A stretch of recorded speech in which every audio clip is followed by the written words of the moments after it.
to another episode of How with Mal, where I interview entrepreneurs, learn about their past, their history, what they're working on, and what their plans for the future is. And today I have the amazing, young, blossoming, flourishing Aden Klinger with Toward the Space. Thank you so much for having me today, Jilly. It's an honor and a privilege. So tell us about your company, Toward the Space. You started, 5 years ago, 7 years ago? It's been a while now, right?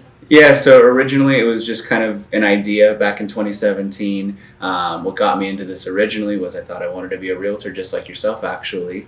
I didn't know that. Yeah, so wow. I was 18, turning 19. I got my real estate license. 18, turning 19. Yeah, oh my gosh, so you were a baby. Yep, so that was, I was still trying to figure out what I wanted to do with my life, to be honest with you.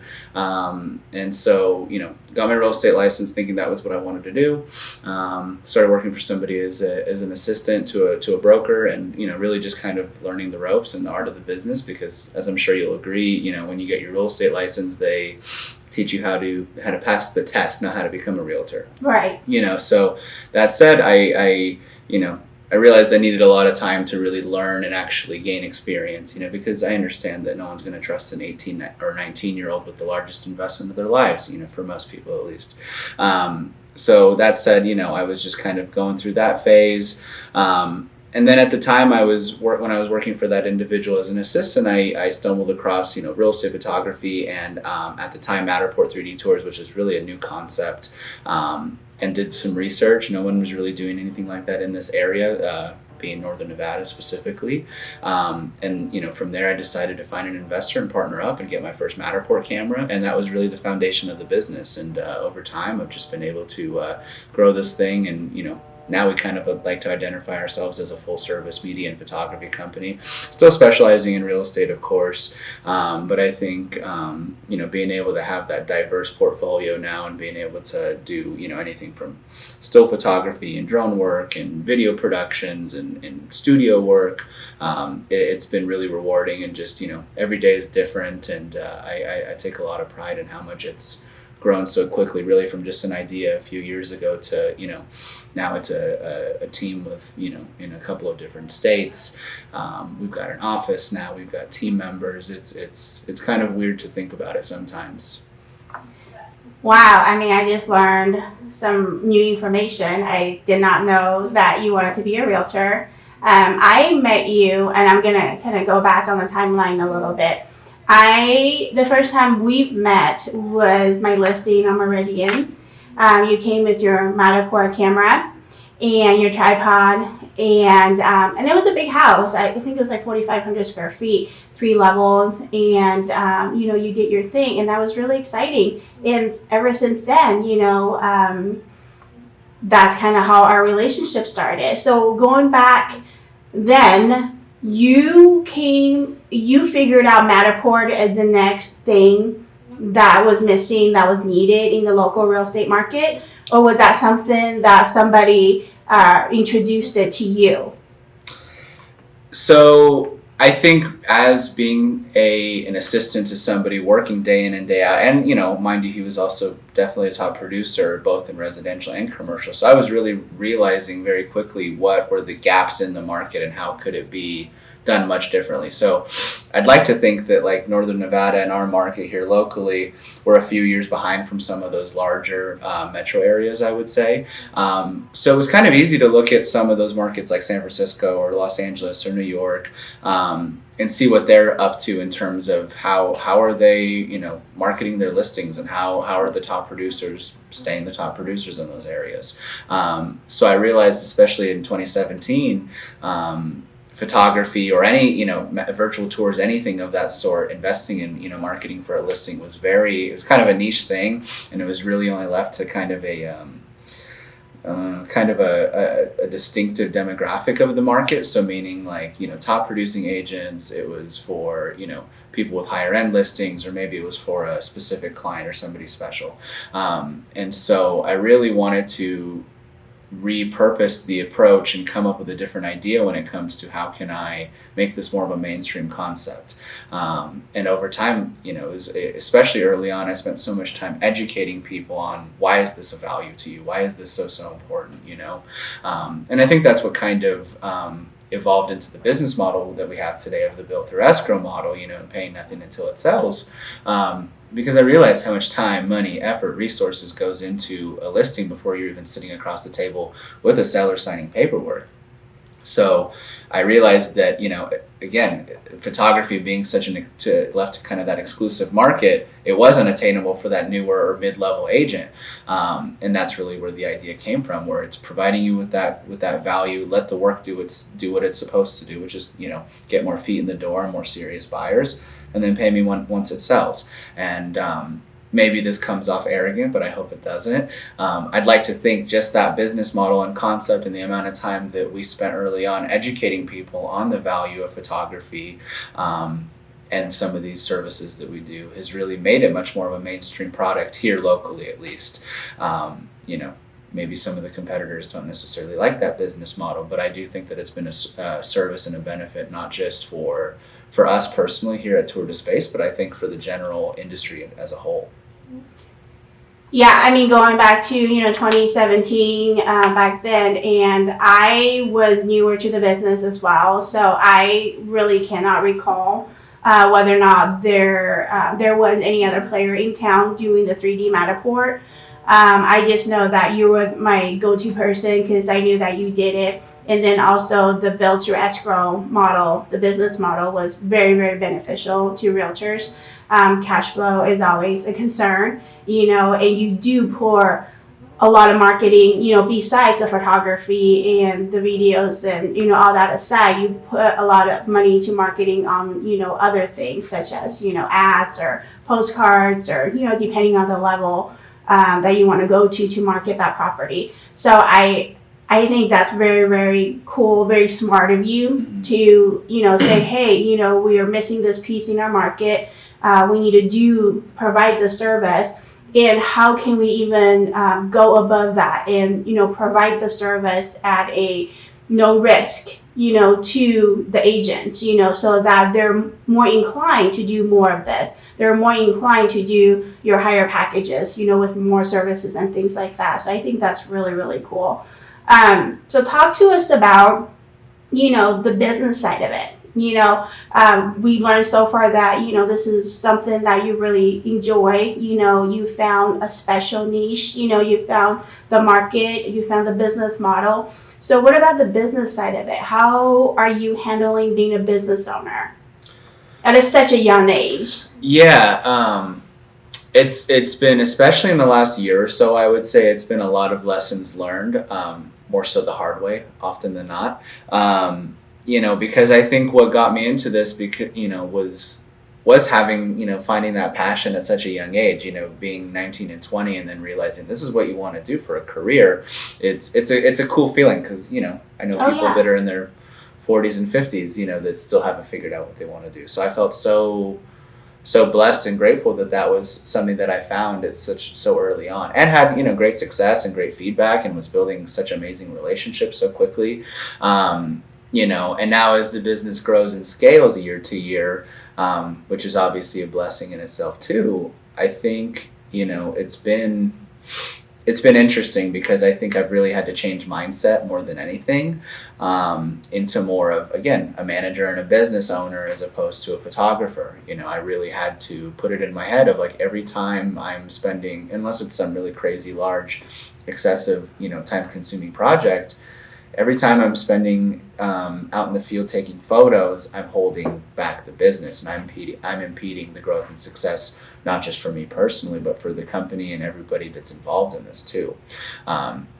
Because as the business owner, I've learned over the last 6 months to a year that my time best spent, I should say, has to come from being able to really focus on growing my book of business, nurturing the clients that I do have, ensuring that our quality is top notch, regardless of who's taking the photos or who's editing that project. And that, that's really the only way to scale this thing. There's there's only, if I'm by myself as a solo photographer, there's only so many photo shoots I can accomplish in a day, and so being able to have a team that I can really lean on and rely on, and obviously on the other side of that coin, hold them accountable and make sure that I'm giving them the resources that they need to be successful too.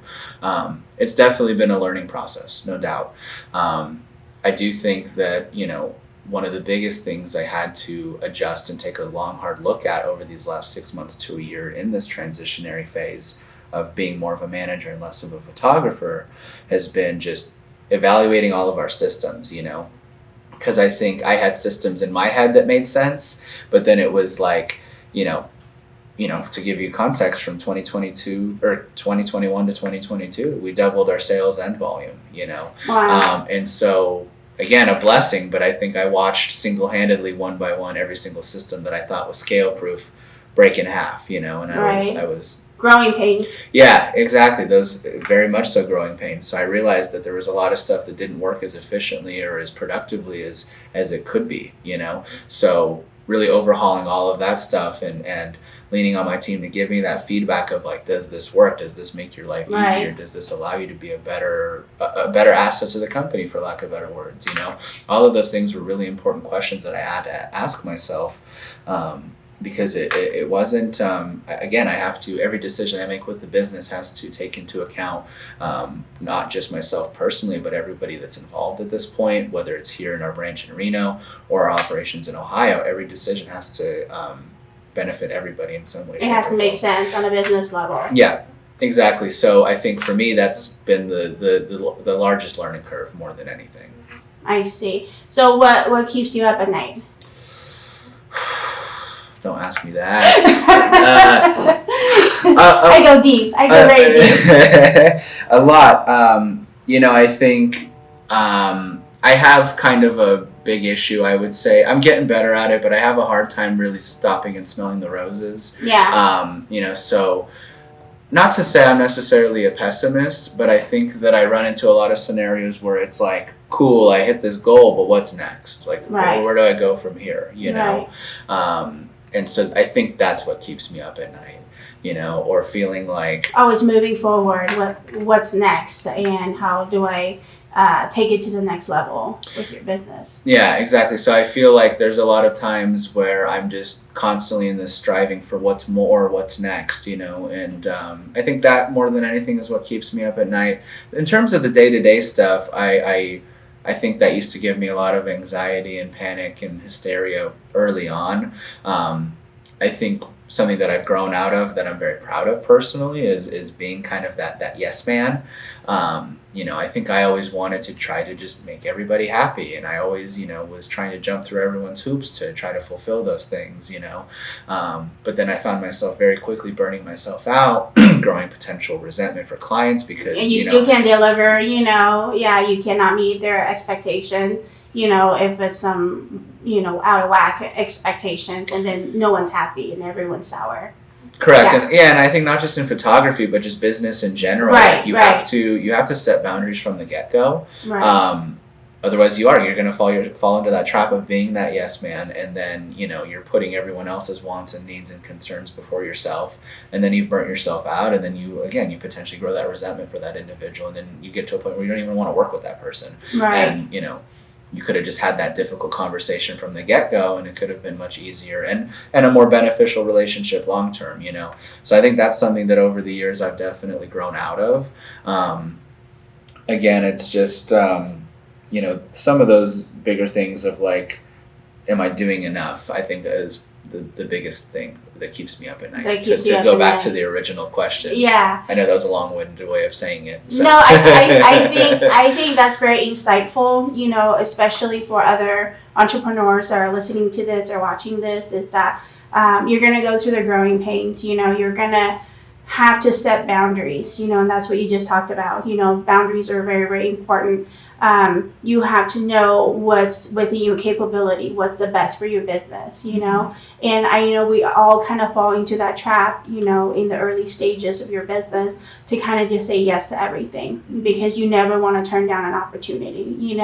I'm still kind of that way, but now I am I am better at presenting myself and having an honest conversation with my clients and say, okay, but this is, realistically, this is what's going to happen.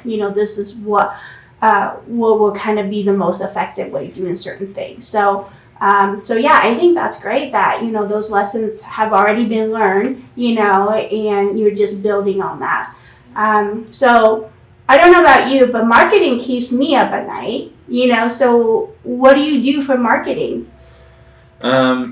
So I'm very blessed that the company's in a position presently that I'm able to really delegate that because again, that was one of my growing pains early on, was realizing that by no means am I a marketing expert.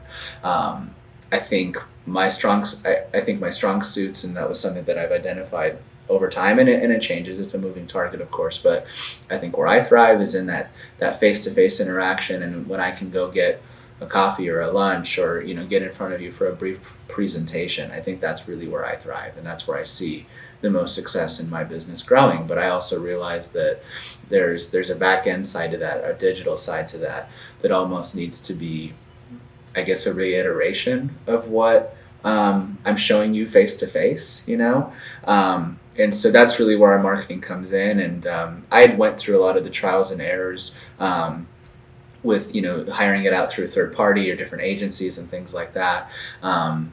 Unfortunately, it was a lot of time, money, effort not spent very valuably. And to their credit too, the people that have came and left as being my people that have taken care of our marketing, I think that I don't blame them necessarily because I think the company was growing so quickly, so there were so many things going on, and I bet that I'm pretty difficult to work with. I'm very particular, I'm very particular. I have a million ideas going on at any given time. I feel that to the core. yeah. So I think that was a big obstacle, so I think I realized that, okay, at some point I'm going to have to do this either way because my vision of this company is so much larger than what it is today. I'm going to have in-house marketing. So that was the decision that I decided to do back in 2021. Summer of 2021 was bring in somebody in-house to work for me exclusively, and do all of our marketing, and really just being dedicated to focusing strictly on the growth and success and awareness on that end. And so far from perfect, but much more results and much more success, much more leads that turn into dollars, and because that's what we want when we're throwing money at marketing and Google ads and Facebook posts and everything like that. We want to see results. We don't want to just waste our time and feel like we're spinning our wheels going nowhere. And that's how I felt for so many years, trying to go through that trial and error process. And again, it's having somebody that's dedicated to the growth and success of the marketing and our PR, because it's constantly evolving. What works for us, 6 months, what worked for us 6 months ago does not work today. Right. It's such a moving target. There's so many things going on, and I think just like everything else in our business, it's really kind of a cumulative mindset of we're all in this together. We're all here for each other's growth and success, and that includes marketing too. So I think that all of us really on the team have an opportunity to